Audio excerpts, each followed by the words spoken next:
The reason we're here today, it started a while back as we were developing the area plan for aging services for the coastal region. One of our major responsibilities as the area agency is to make sure that we have a comprehensive coordinated plan for aging services for older adults and caregivers in our region.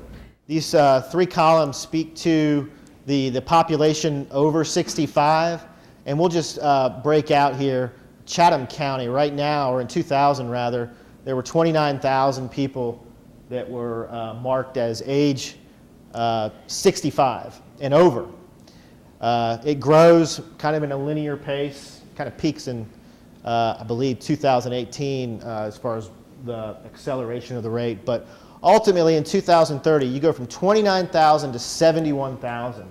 That's 140% growth.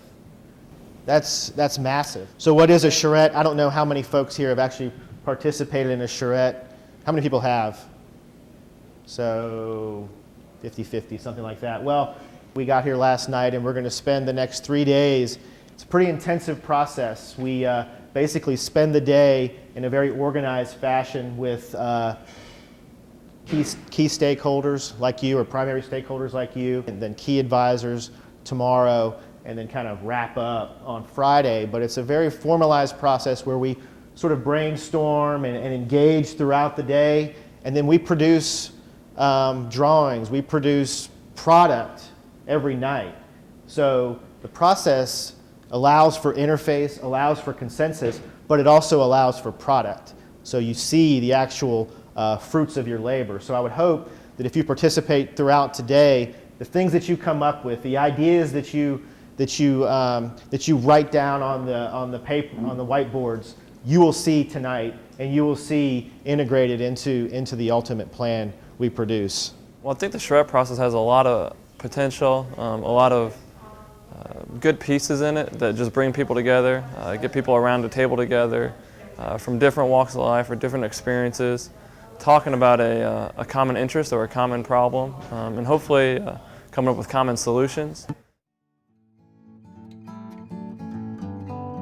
I think it's critical for any community that it be livable so that there's some long-term sustaining of it. So often, you see suburbs that have been abandoned, and that's because they're not livable. They're livable for a short period of time, but then people have to leave. So I think that's one of the good things about Savannah is it's already a livable community, but because we're all getting older and living so much longer, it still needs some help in being ready to take care of people really as they age in place. Well, the Coastal Regional Commission is leading the efforts throughout the region to promote livable communities. And the way that we're doing that is by implementing the Regional Plan of Coastal Georgia.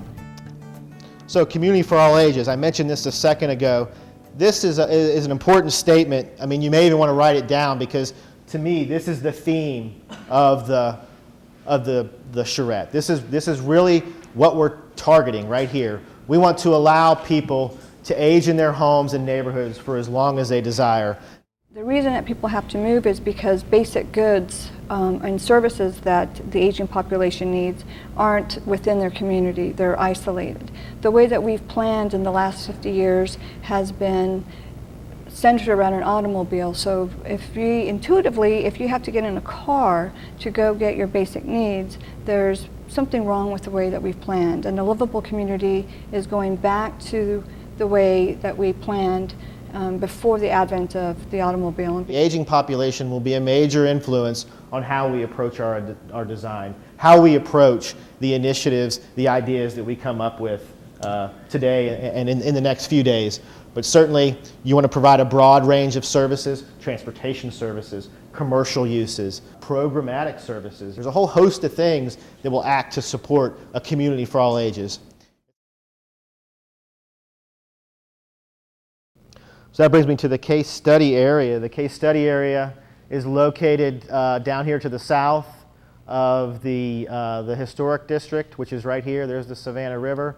So you've got Duren Drive on our southern boundary, Truman Parkway to our east, and this is East 60th right across our north, and then Abercorn Street to our west.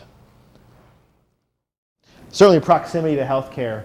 It's a really unique place. I mean, there are very few places that have a Trauma One Center, and then certainly St. Joseph's Candler. That's a great thing to start from, a great platform for a community for all ages. The study area was chosen and is used to calibrate the ideas that we are deriving through this process. It would be very, very hard to have a successful charrette and even be able to adequately address a community for all ages without having a study area. Imagine we come up with all these great ideas, but no place to really apply them, no context.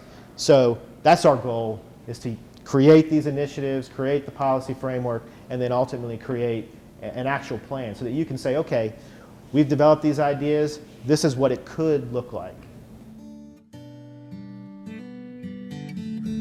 Medical Art Shopping Center, I mean, it's first and foremost the parking spaces. Yeah, I like this, number one. So it's like, Well, and people all right, I drive have like I have 600 square feet. How many parking spaces can I fit in there to maximize the number of cars that are going to park there? This could be so reworked and turned into an intermodal center that then could serve this community, that community. It's buffered, between the hospital.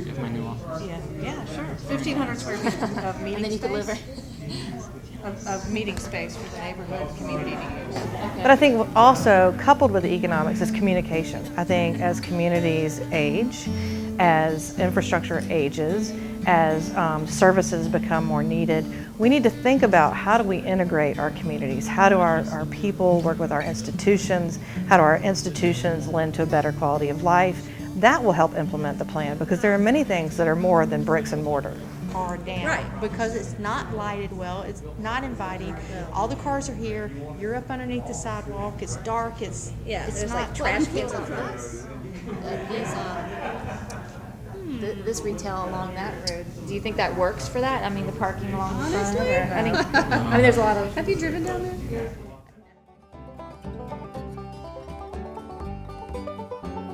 So some of these other north-south ones, they went away and they became part of the parking lot. Right. The just internal circulation. Right. Do what? No. Which one? This one?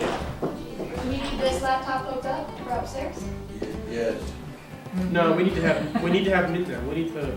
Yeah. This is the meat of our presentation. Can we do a blue line? Can we do this? Kind of replicate this along the bottom and have we have our 7 basic tenets, and then underneath the blue line we put these falling generally under the patterns, passages, preservation, and places, or just. Have other ways to go, but because they don't have any options. Hospitals already in the area, and the study's focus being how can we encourage or how can we facilitate people aging? I wanted to be involved in this because gerontology and aging, those are my areas of interest within the social work. So I wanted to come and be a part of that so I can learn something new, but also contribute to the conversation. And when I heard what the conversation was about, it's like, oh, okay, yes, this is exactly what I want to participate in.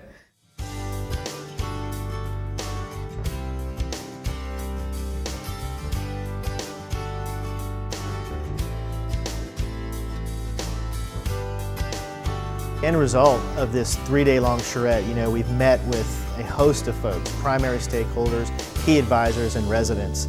And the end result that we have obtained, that we have completed is two things. It's a master plan, basically a way to calibrate all of the ideas and the findings of the event. And then secondly, a list of detailed policies and objectives that would ultimately be implemented through the Coastal Regional Plan and hopefully the City of Savannah's regulation.